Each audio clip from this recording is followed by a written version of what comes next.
Hi everyone, this is Rakesh here, your admin of this page Geeky Indians. I hope you enjoy the posts that I make over here. I'm actually going live today to put my point about the use of free software.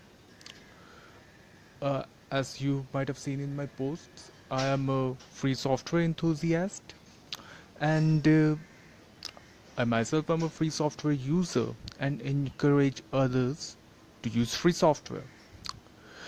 First of all, what is free software? Well, the word free may be misleading. Free software may not mean zero cost software. You may have to pay for free software, like in case of Red Hat Linux, you do have to pay for it. However, the word free in free software stands for freedom. What kind of freedom? As we know, in a software you have the source code. In case of proprietary software like the Windows operating system or the Macintosh operating system, you don't have access to the source code of the software. However, in case of free software, you have not only have the access to the source code of the software.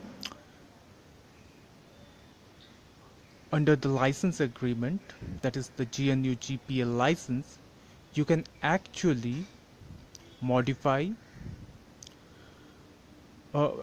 study, modify and distribute the software, the original free software uh,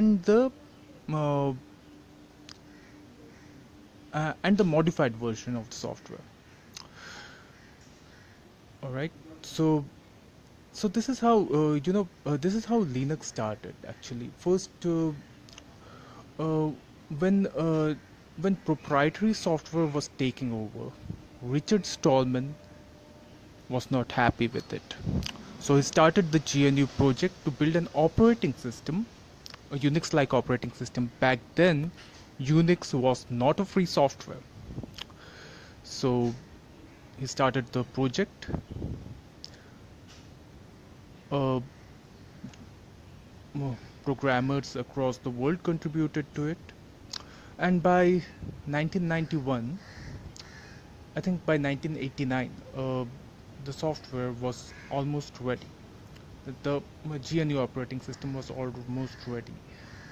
However, there was one major component that was lacking. The component was the kernel. They, from 1989 onwards, they were actually working on the Mach kernel. However, still today, it is kind of an advanced design, and still today, the Mach kernel is under development. So,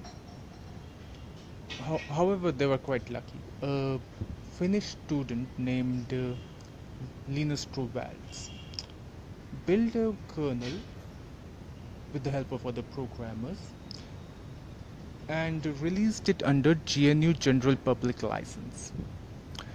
Now, because of that, the operating system was complete, and we call that operating system Linux, but the right term for it should be GNU Linux, because it's the GNU kernel with the Linux operating system.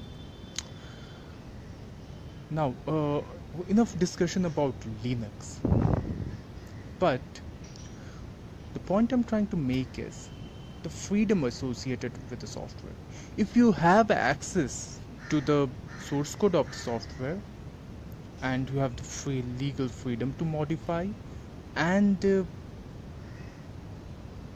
and uh, and distribute the software, it gives programmers across the world freedom to do whatever with the software they want to.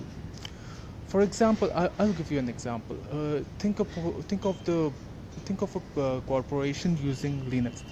Take Google for example.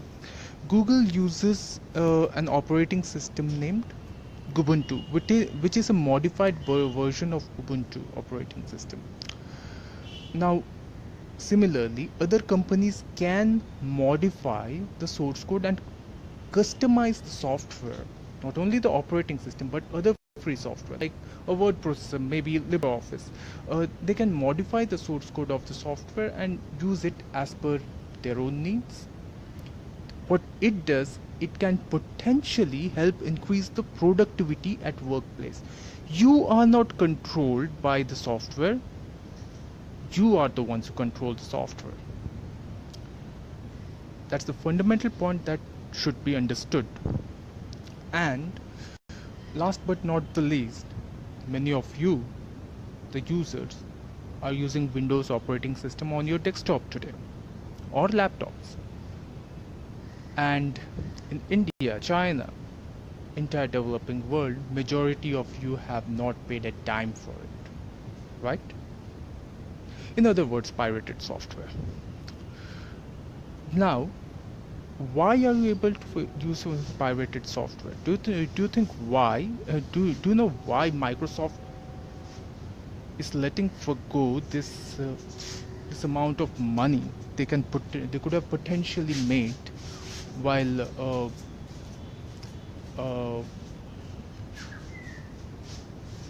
they could have potentially made. So the answer is the threat from GNU Linux.